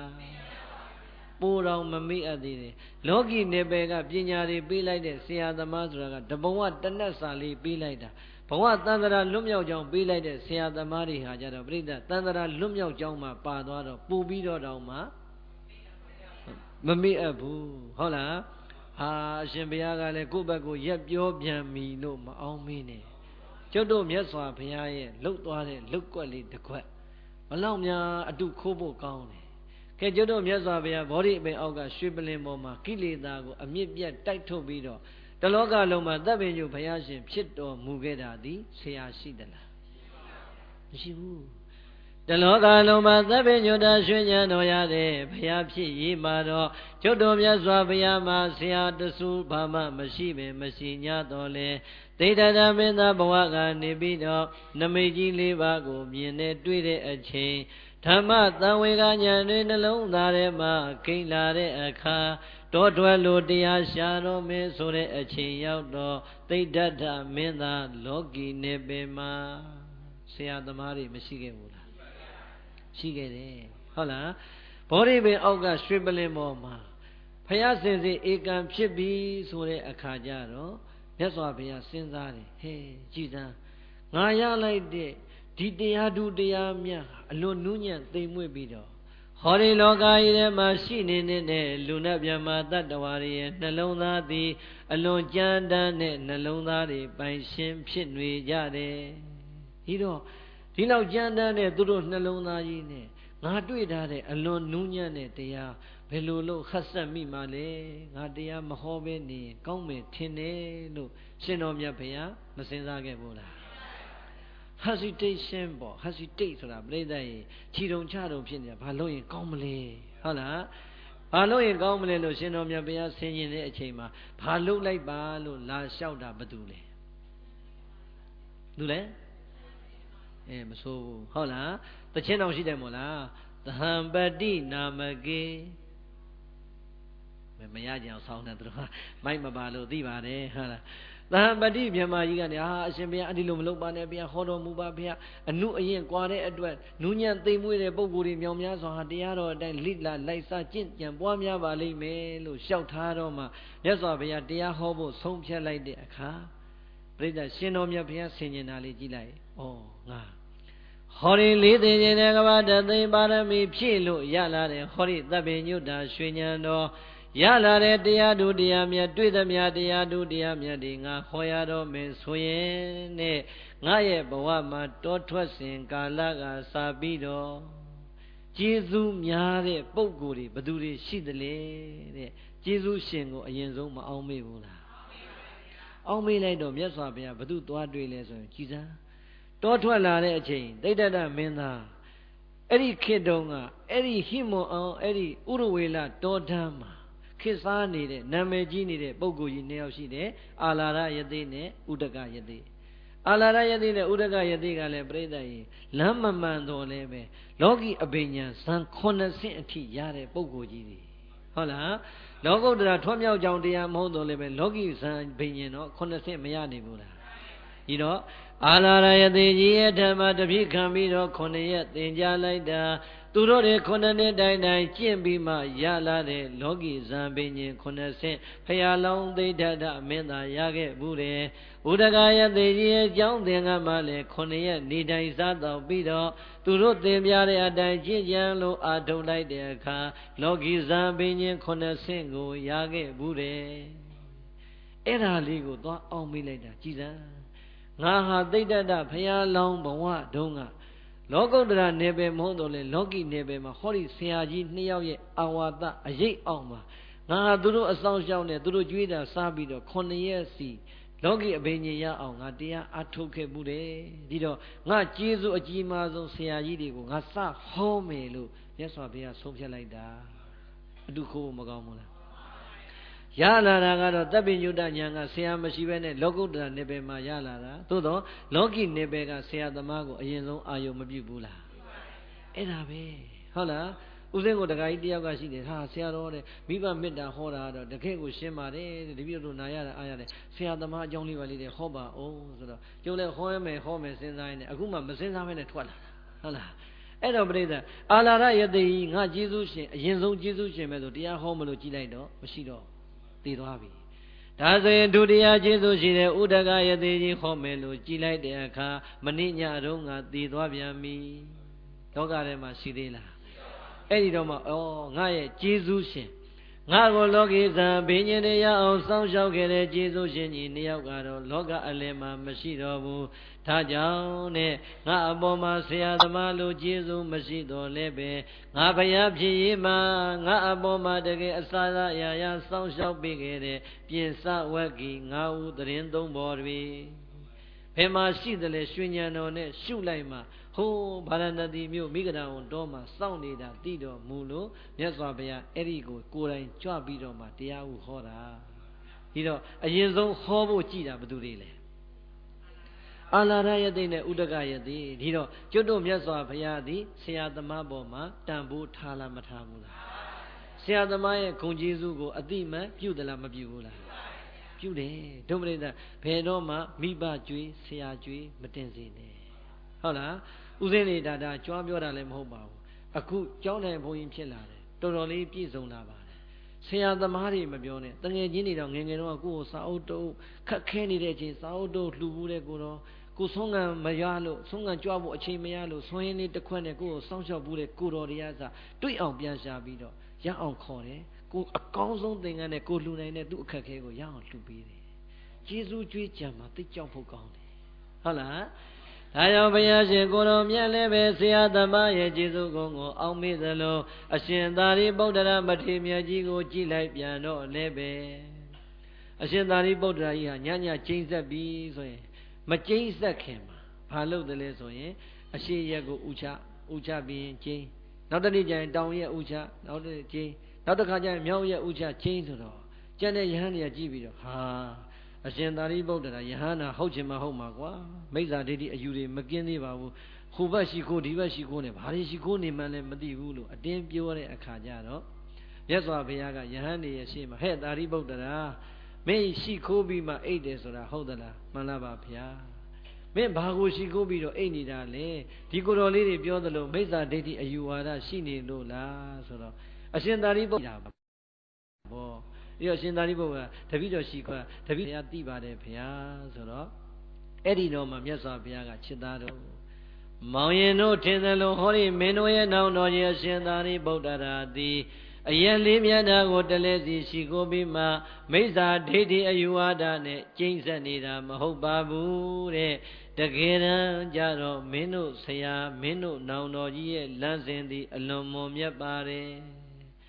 သူ့ကိုသာသနာဘောင်နဲ့စတင်ဝင်ရောက်နိုင်ဖို့သူ့ဘဝကိုအမြဲဆုံးဖြစ်တဲ့တရားသူတရားမြတ်ကိုစတင်တွေ့အောင်ဟောကြားပေးခဲ့တဲ့အရှင်အတ္တဇိမထေရမြတ်ကြီးဘယ်ရက်မှရှိသလဲသူဉာဏ်တော်နဲ့ရှာပြီးလို့ရှိရင်သူ့ဆရာဖြစ်တဲ့အရှင်အတ္တဇိတောင်အရက်မှာရောက်နေရင်တောင်အရက်ကိုဥချပြီးမှအဲ့ဒီဘက်ကိုခေါင်းထားပြီးတော့ကျိမ့်ဆက်တယ်ကွယ်လောကီနယ်ပယ်မှာဆရာသမားတွေမြောင်များစွာရှိပါတယ်ကျောင်းစာတွေသင်ပေးတဲ့ပညာရည်တွေသင်ပေးတဲ့ဆရာတွေရှိတယ်ဘဝအတွက်စောင့်ဝင်နေအတွက်သင်ပေးတဲ့ပညာရှင်ဆရာသမားတွေရှိတယ်ပရိသတ်ဘယ်လိုဆရာသမားပဲဖြစ်ပါစေကိုယ့်ဘဝတစ်ခုတန်ဖိုးရရင်ဘယ်တော့မှမမေ့ပါနဲ့ဟုတ်လားဦးဇင်းတို့ဘုန်းကြီးတွေဆိုရင်ဆရာသမားကုံတော်တော်အာယုံပြုရပါတယ်။ဘာဖြစ်လို့လဲ။သင်ပေးလိုက်တဲ့ဆရာတွေရှိတယ်။သင်မပေးတော့လည်းပဲအခုဓမ္မဂတိကလှုပ်လာတော့စာတွေအများကြီးဖတ်ရတယ်။ဖတ်တဲ့အခါတပည့်ကံဆရာတော်ကြီးဆိုအိုးကောင်းလိုက်တာဆရာတော်ကြီးဟာတပည့်ဆရာတော်ကြီးအိုးဆရာတော်ဘုရားကြီးကောင်းလိုက်တဲ့ဒီတရားလေးဆိုတာအကုန်လုံးစီကနေနိခံလိုက်တော့အကုန်လုံးဟာဆရာသမားတွေဖြစ်မနေဘူးလား။ဖြစ်နေတယ်။ဒါကြောင့်အတိအမှတ်ပြုတ်တတ်တဲ့လူအတွက်ကျေးဇူးရှင်တွေဆိုတာကရည်တွက်လို့ကုန်မလားမကုံမင်းမကုံညာတော့လည်းပဲမြောင်များစွာသောကျေးဇူးရှင်တွေမှာတော့တခင်မမိအပ်တဲ့ဂုဏ်ကျေးဇူးတွေပြည့်နေတာနံပါတ်1မိဘနှစ်ပါးပါပဲနံပါတ်2ကျေးဇူးရှင်ဆရာသမားတွေပါပဲဒါကြောင့်ဆရာသမားတွေပေါ်မှာမိနေတယ်ဆိုရင်လည်းပဲမမိအပ်ဘူးဆိုတဲ့အတိလေးတစ်ခုဒီကနေ့ရင်ထဲမှာကိန်းသွားပြီဆိုရင်ဦးဇင်းကျမ်းမာရေးမကောင်းတော့လဲမောရတာကျင့်တတ်ပါတယ်ဟုတ်လားဒါဆိုရင်မိဘနှစ်ပါးကမမေ့တတ်တဲ့ဂုဏ်ကျေးဇူးတွေမြောင်များစွာရှိသလိုဆရာသမားတွေကမမေ့တတ်တဲ့ဂုဏ်ကျေးဇူးမြောင်များစွာရှိသလိုနောက်ထပ်မမေ့ရမှာဘဝတွေကြီးရင့်လာတဲ့အခါဘလောက်ပဲဘုရားတရားသံဃာယန္တာသုံးပါးကိုကြီးညိုပါတယ်ပြော14နှစ်15နှစ်လောက်ကြာမှာတကယ့်ကိုထဲထဲဝင်စာသိလိလာသိလေးနဲ့စတင်ပြီးတော့မကြီးညိုတတ်ဘူးလားကြီးညိုတတ်လာတယ်ဒီတော့ဘုရားတရားသံဃာယန္တာမြတ်သုံးပါးရဲ့ဂုဏ်ကျေးဇူးကိုသိလာပြီဆိုတဲ့အခါကျတော့ဗုဒ္ဓဘာသာကလည်းဖြစ်ပြန်ဘုရားတရားသံဃာယန္တာသုံးပါးကိုမိဘဘိုးဘွားလက်ထက်ကလည်းပဲကြီးညိုဥတိုက်လာပြန်ဆိုတဲ့အခါမိဘနှစ်ပါးဆရာသမားကတဆင့်မြင့်လာတဲ့ယရဏသုံးပါးကိုကြတော့ပြိဿရေဥချမှုပူဇော်မှုဆွမ်းပန်းရေချမ်းနဲ့စက္ကလူရန်ပူဇော်မှုတရားနဲ့ပူဇော်မှုဆိုရယ်ပူဇော်မှုမျိုးစုံနဲ့တော့ကျေးဇူးတွေမဆက်ကြဘူးလား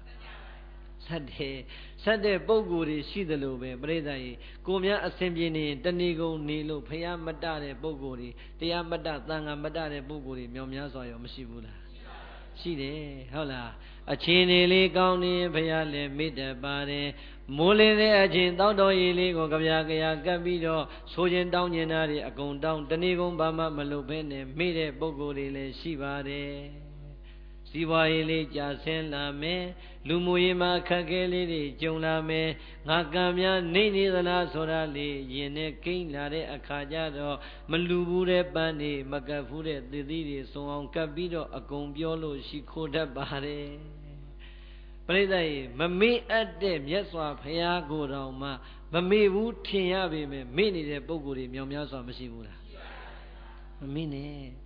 ဖះကိုမေ့လိုက်တာနဲ့ဖះပေးတာနဲ့ဟဲ့အဲ့ဒါကကုသိုလ်နော်အဲ့ဒါကိုရောက်အောင်ယူအဲ့ဒါကအကုသိုလ်နော်အဲ့ဒါတွေမလုံနဲ့ဆိုတဲ့အဆုံးအမတွေဟာရှင်နဲ့ကိမ့်မလားမြတ်စွာဘုရားရှင်ကိုယ်တော်မြတ်ဟောကြားတဲ့တရားတော်တွေကြည်လိုက်ပဲဆိုရင်လူချမ်းသာနတ်ချမ်းသာမြတ်မာချမ်းသာနိဗ္ဗာန်ချမ်းသာတိုင်အောင်ကုသိုလ်ကပေးတဲ့ဘုံတွေဟာသူ့အစင်းနဲ့သူမရှိဘူးလားအာဟုသောကပေးလိုက်တဲ့ဘုံတွေကြည်လိုက်ပြန်တော့ငရဲတရိစ္ဆာန်ပြိတ္တာအသူရကဲအောက်အပယ်လေးပါးကိုသွားတဲ့အကုသိုလ်အကျိုးတွေရောပြထားတာမရှိဘူးလားကျုပ်တို့ဖရာရဲ့မှားထားချက်မိန့်ကြားချက်ဟဲ့ဒါကကုသိုလ်ခေါ်တယ်အဲ့ဒီကုသိုလ်ရအောင်ပြုမင်းတို့လိုချင်တဲ့လူနဲ့နိဗ္ဗာန်သုံးတန်ချမ်းသာရလိမ့်မယ်ဟောတာကအကုသိုလ်ခေါ်တယ်အဲ့ဒါလုံးဝမလုံးနဲ့မင်းတို့ကြောက်တဲ့ငရဲတရိစ္ဆာန်ပြိတ္တာအသူတွေအဲ့ဒီအကုသိုလ်ကပို့မှငါကပို့မှမဟုတ်ဘူးလို့မြတ်စွာဘုရားသာမဟောခဲ့ရင်ကျုပ်တို့ရဲ့နေမှုထိုင်မှုတွေဟာဒီတက်ပတ်ဆက်မဖြစ်နိုင်ဘူးလား ဒီလောက်ဘုရားအဆုံးအမတွေမုံမှုအောင်ဟောပြီးတော့ဒီလောက်ကြီးအနိကပြောနေတာတောင်မှတော်တော်များများလူသားတွေဟာကုသိုလ်နဲ့အကုသိုလ်ဘယ်ဘက်များနေအကုသိုလ်ဟုတ်လားဒါဆိုရင်အကုသိုလ်များရင်ဘယ်ကိုသွားမလဲကုသိုလ်များတော့ဘယ်ကိုသွားမလဲတို့ပြိဿကဘယ်သွားကျင်တာလဲတိသားပဲဒါပေမဲ့သွားကျင်တာပဲရှိတယ်သွားကျင်အဲ့ဒါတွေရအောင်ယူဆိုတဲ့အခါကျတော့ပြိဿအကုန်လုံးရအောင်ယူသလားလူတော့လူမဲ့ကိုတော့တိလားကတော့ဒါဥမမတောင်းသေးပဲဟောလူတော့လူမဲ့ကိုတော့တိလားလဲစောက်တည်မယ်တရားတော့ကိုတော့မဖောင်းနိုင်မပေးနိုင်သေးဘူးကိုကတော့မနေ့စားတောင်းနေရဟုတ်လားအဲ့တော့ပြိဿကြီးကုသိုလ်နဲ့အကုသိုလ်ခွဲခြားပေးခဲ့တယ်လူချမ်းသာနတ်ချမ်းသာနိဗ္ဗာန်ချမ်းသာနဲ့ငရဲတိရစ္ဆာန်ပြိတ္တာအတုတကယ်ကိုခွဲခြားပြပေးခဲ့တယ်ဆိုတာကျွတ်တို့မြတ်စွာဘုရားရဲ့အဲ့ဒီအဆုံးအမသာမရှိရင်လောကဥပဒေမှာရောလွတ်ကင်းတဲ့ဥပဒေနဲ့နေရမလားမလွတ်ကင်းတဲ့ဥပဒေနဲ့နေရဒါကြောင့်ပရိသတ်ဥပဒေအတိုင်းနေကြတာလည်းရှိသလိုဘုရားအဆုံးအမအတိုင်းနေကြလို့လည်းကျွတ်တို့မြန်မာနိုင်ငံကြီးဘယ်နိုင်ငံနဲ့ရှင်းပရိသတ်ကြံတာတွေမပြိုင်နဲ့အမှုနေတာကြတော့ပြိုင်လို့မရဘူးလားရတယ်ကြီးမားတဲ့အကုသိုလ်မှုကြီးတွေသိမရှိပါဘူးဟုတ်လားလူရှိရင်တော့ပြဿနာတော့ရှိတာပေါ့ပြိဿရဲ့ပြဿနာဆိုတော့ရှာရင်တော့ရှိတာပေါ့ဟုတ်လားသို့တော့ရာဂိုင်နှုန်းနဲ့ကြည့်မယ်ဆိုရင်သူများနိုင်ငံနဲ့ဆိုင်တော့မနေဘူးလားအဲ့ဒါအရေးကြီးဆုံးကပြိဿဥပဒေတက်ဘုရားအဆုံးအမကြောင့်ဟုတ်လားဒါဆိုရင်မြတ်စွာဘုရားဟောတဲ့တရားတွေကိုပြန်ကြည့်လိုက်မယ်ဆိုရင်လေတရားရဲ့အဆုံးအမတွေအာယုံပြုလိုက်တဲ့အခါပူနေတဲ့လောဘပြင်းထန်နေတဲ့ဒေါသဟုတ်လားမိုက်မားနေတဲ့အမှောင်ဖုံးနေတဲ့မောဟငါတလူလူထုံလွှားနေတဲ့မာနတရားကိုများရာကနေနေရာကပါသွားအောင်ဆေးတောက်လို့ရသလားချွေးအောင်လို့ရသလားဘာနဲ့ဖြေရလဲတရားနဲ့ဖြေမှပြေတာတရားမရှိရင်ပြေပါမလားတရားရှိတာတော့ပြိတ္တိတခါကထောင်းနဲ့ဒိုင်းနဲ့ထွက်သွားလို့မနေထိနေရတာဟုတ်လားအဲ့တော့ပြိတ္တိလောဘဒေါသမောဟမာနအဲ့ဒီတရားတွေကိုယ့်ကိုနှိပ်စက်လာရင်ကိုယ်အရင်ပူသလားသူများပူသလားအဲ့ဒါရောမသိဘူးလားသိပေမဲ့မများဘူးလားဟောများတယ်ဘာနဲ့ဖြေလဲ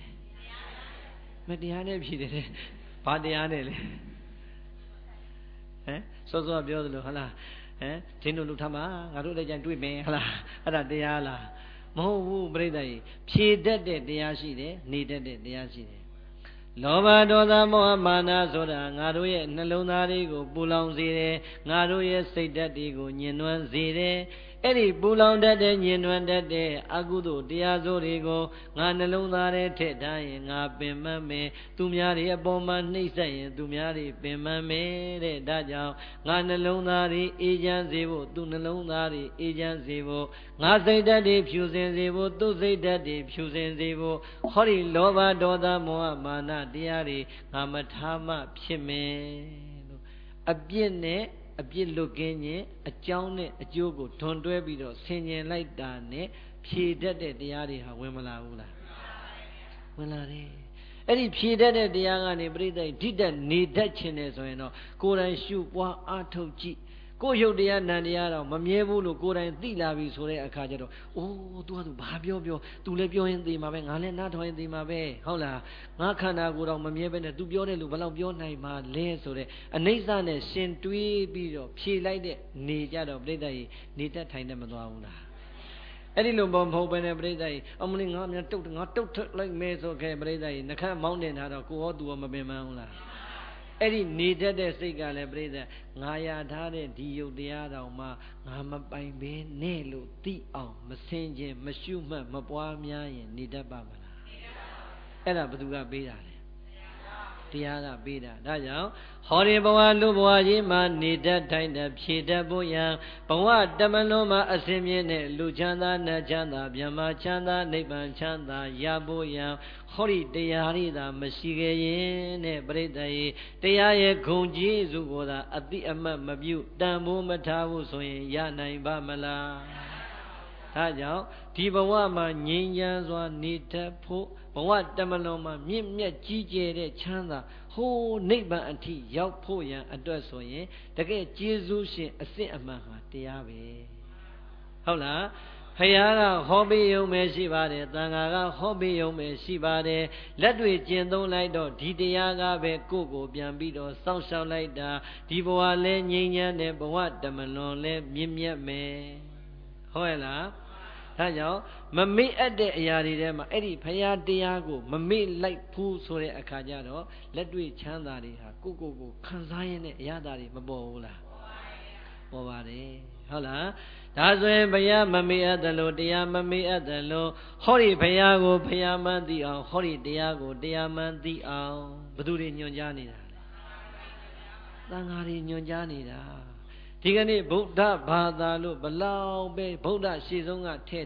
အဲ့ဒီဗုဒ္ဓရဲ့အဆုံးအမဗုဒ္ဓရဲ့အယူဝါဒတရားတွေပုံမပြတ်ပတ်မပြတ်လမ်းဖြောင်းဖြောင်းတဲ့မတ်တည်တတ်နိုင်ဖို့ရန်အတွက်စောင့်ရှောက်နေတာဘသူတွေလဲ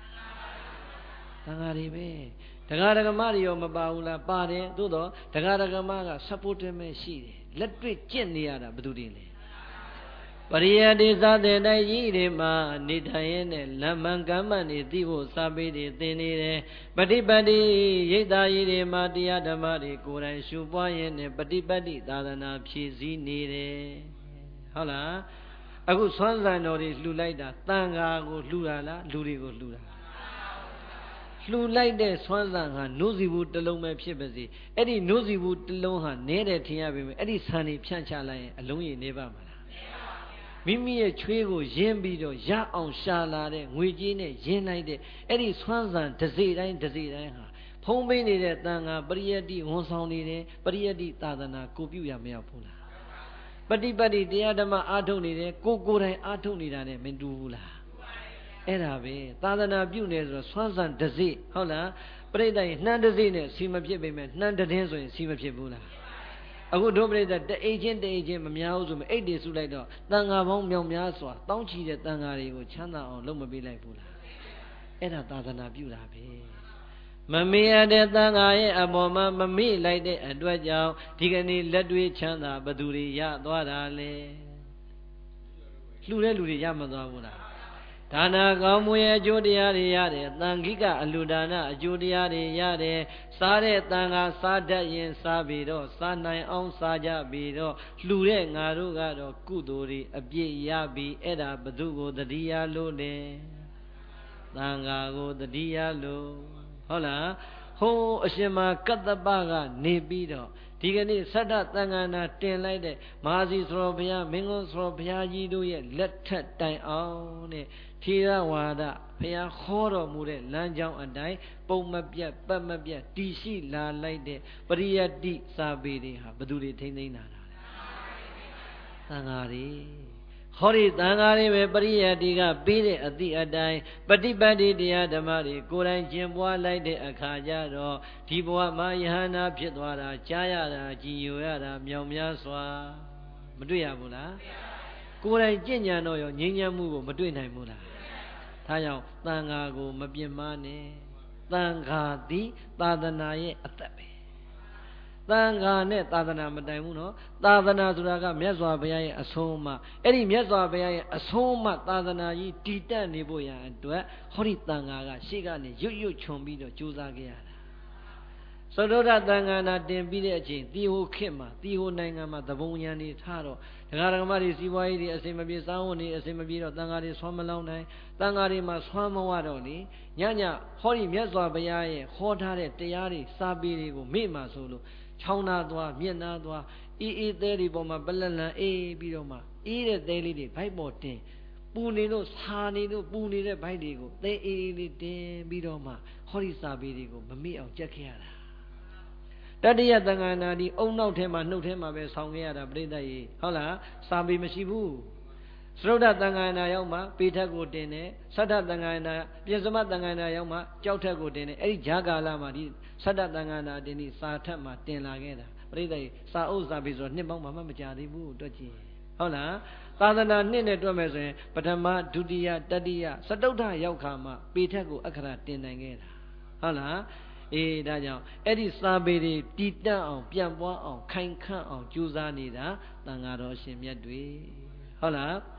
ဒါကြောင့်မမေ့အပ်တဲ့ပုံကိုယ်ထဲမှာနောက်ဆုံးကြည့်လိုက်တော့အခုသံဃာဒီအရေးကြီးဆုံးထဲမှာပါမသွားဘူးလားဟ ဟောဒီသံဃာတော်အရှင်မြတ်တွေကိုသာမမေ့ခဲ့ရင်သံဃာတော်အရှင်မြတ်တွေချမ်းချမ်းသာသာသာသနာပြုနိုင်ဖို့စွမ်းသင်္ကန်းကြောင်းစင်ပစ္စည်းလေးပါထောက်ပံ့ပေးဖို့မမေ့ခဲ့ဘူးဆိုရင်ဒီကနေ့မိမိတို့စွမ်းနိုင်တဲ့စွမ်းစားနေတဲ့လှူဒန်းတဲ့ကောင်းမှုမျိုးတွေမမေ့ခဲ့ဘူးဆိုရင်သံဃာတော်အရှင်မြတ်တွေပရိယတ္တိစာပေတွေချမ်းချမ်းသာသာသင်နိုင်မယ်ပฏิပတ်တိတရားဓမ္မတွေချမ်းချမ်းသာသာနဲ့ကျင့်နိုင်မယ်ကိုသိတဲ့စာပေတွေပြန်ဟောမယ်ကိုတွေ့တဲ့တရားတွေပြန်ပြသမယ်ဆိုတဲ့အခါပရိယတ္တိသာသနာထွန်းလင်းမယ်ပฏิပတ်တိသာသနာထွန်းလင်းမယ်ဟောဒီပရိယတ္တိပฏิပတ်တိသာသနာတွေထွန်းလင်းနေသည်များဖယားဆိုတာလေနှလုံးသားမှာကိန်းလိမ့်မယ်တရားဆိုတာလေနှလုံးသားမှာကိန်းလိမ့်မယ်မိဘနှစ်ပါးနဲ့ဆရာသမားရဲ့ဂုဏ်ကျေးဇူးတွေလည်းပြန်လဲဟောပြလို့အတိအမှတ်ပြုတတ်လိမ့်မယ်ဟုတ်ရဲ့လား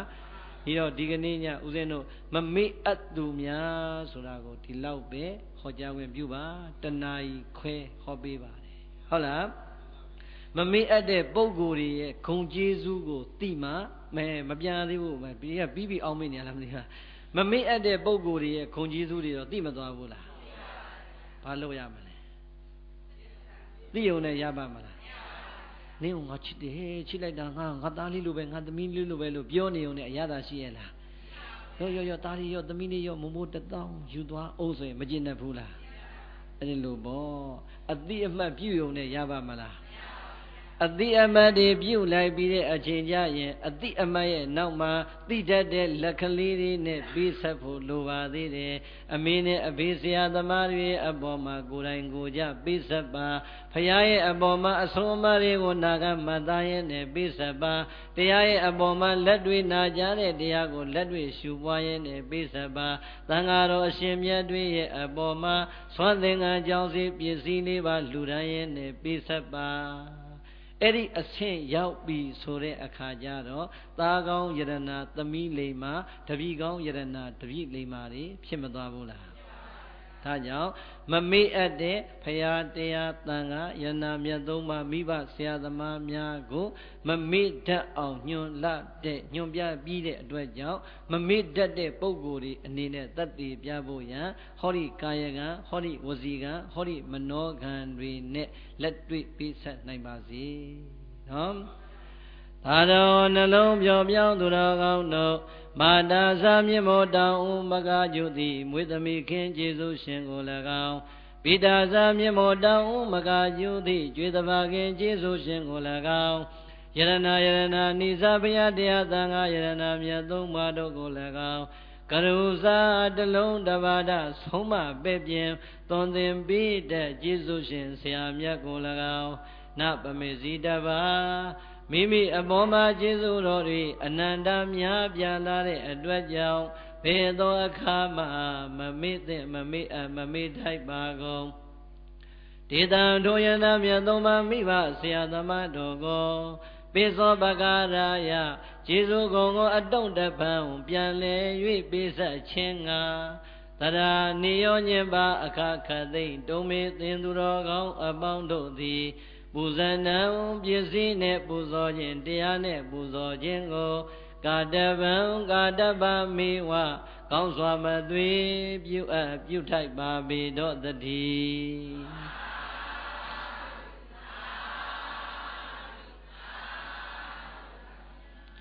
ဒေသေတံသုဒ္ဓဗုဒ္ဓေနသုနေတဝါဓမ္မဒေသနံအဘိနန္ဒနာစေတေနာသာဓုသာဓုတိပါဒထာသာရောတရားနာလာကြပါတဲ့မြာရဂဓမ္မပေါင်းသူတော်ကောင်းတို့ဒုံမေသင်သူတော်ကောင်းအပေါင်းတို့သည်သုဒ္ဓဗုဒ္ဓေနဒါနသီလသမာဓိပညာနှင့်ဆက်ရှင်သောဘုဒ္ဓအဖျားပြာကိုပြီးစွမ်းတော်မူသောဘုရားရှင်ကိုယ်တော်မြတ်ကြီး၏တန်တိကဝထံတော်မှာဒေတိတံတဆင့်ခံငါဟောကြားအပ်သောဣမံဓမ္မဒေသနံ